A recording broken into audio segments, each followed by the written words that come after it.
affected by man-made activities? That's from seafood. Yeah, I say that, but of course, it's a responsible acts of humans that contribute also to climate change. It's not purely a natural phenomenon. Yes, ma'am, sir.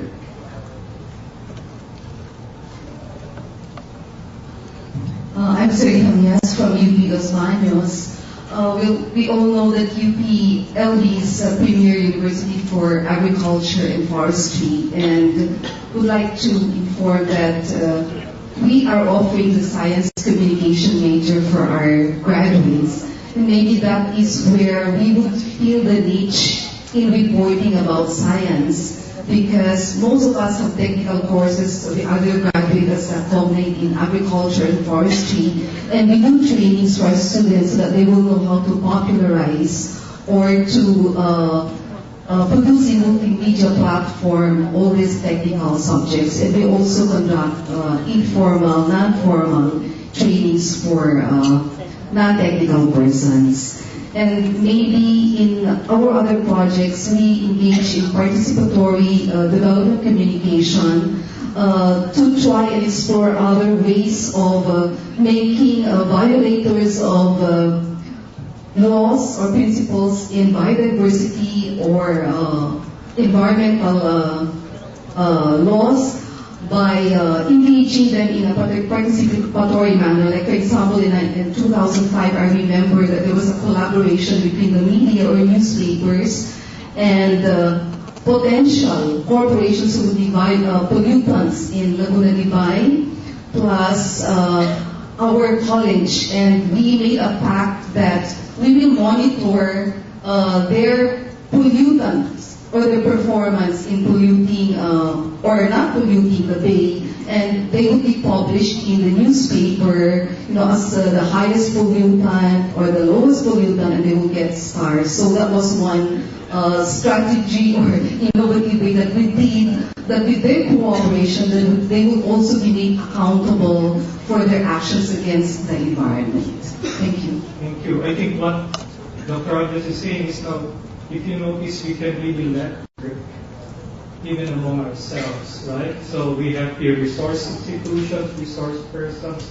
Your individual institutions can do something to protect the environment, to protect biodiversity. Talking about laws, here's another question. What's your take on the ban on the use of plastic materials in malls and public markets? That's for Mr. Walter.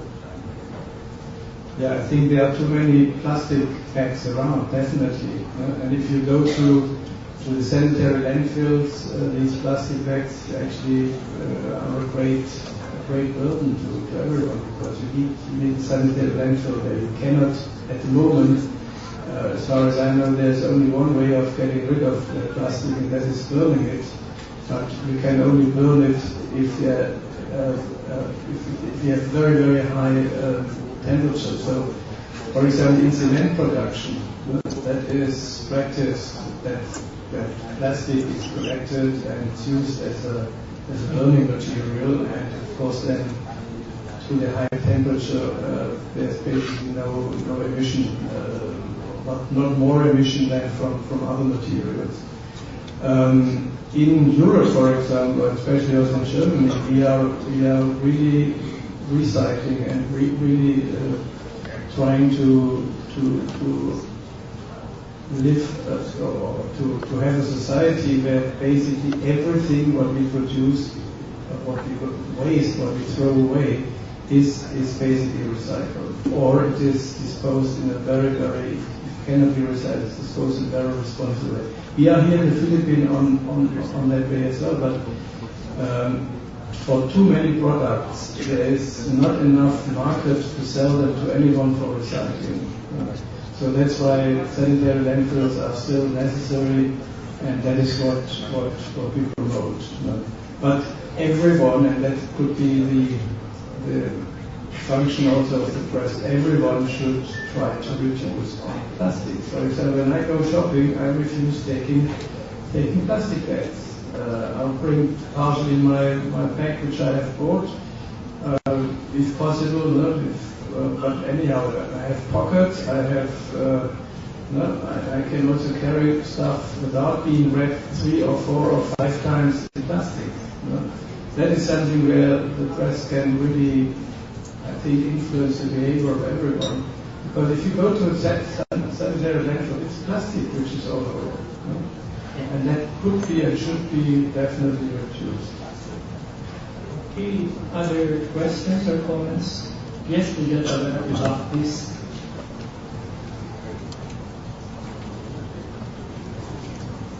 It's okay.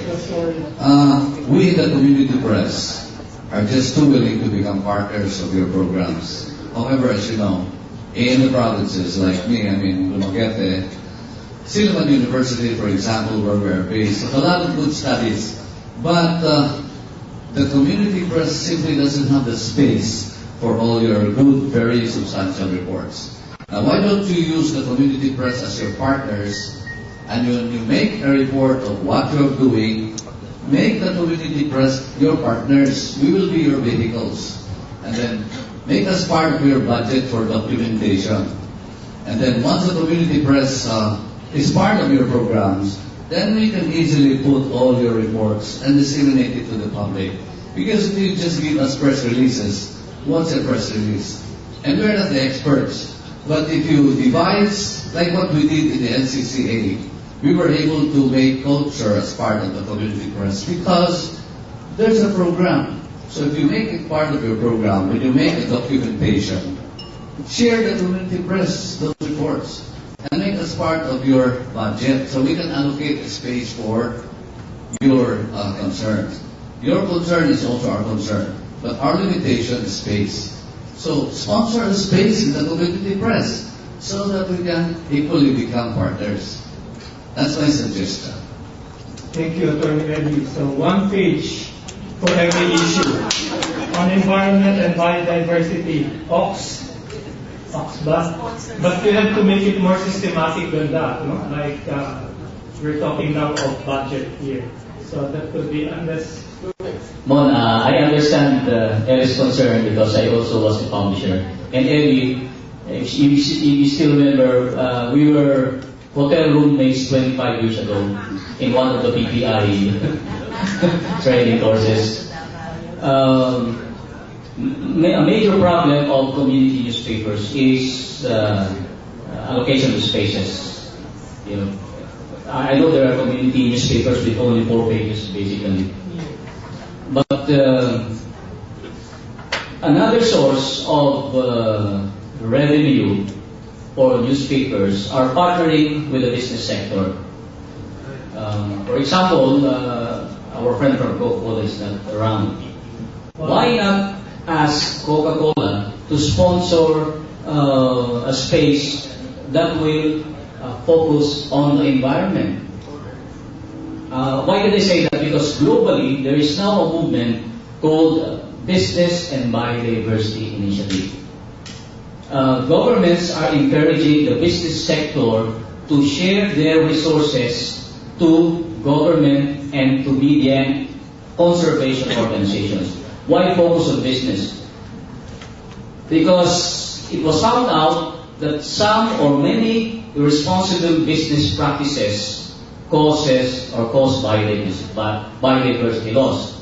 But it is the business sector itself that has the resources and expertise to conserve biodiversity. So it's a matter of approaching the business sector and making them as co-partners. We cannot promise a one-page advertisement for every, but we will help you approach the business sector. Yes, there's an appeal. This is not an advertisement. We just want to be partners. And, when you put up a full report of your projects, it has a cost. And so if you share us, I'm sure you have all these millions of budgets. But the point is, just share it to the community press. I know that because I have been with NCCA with one. And, we were able to promote culture and arts in the community press because it was inculcated in the program. So this is just a suggestion. Don't push us to the business sector there. They don't even know about all these things. You are there.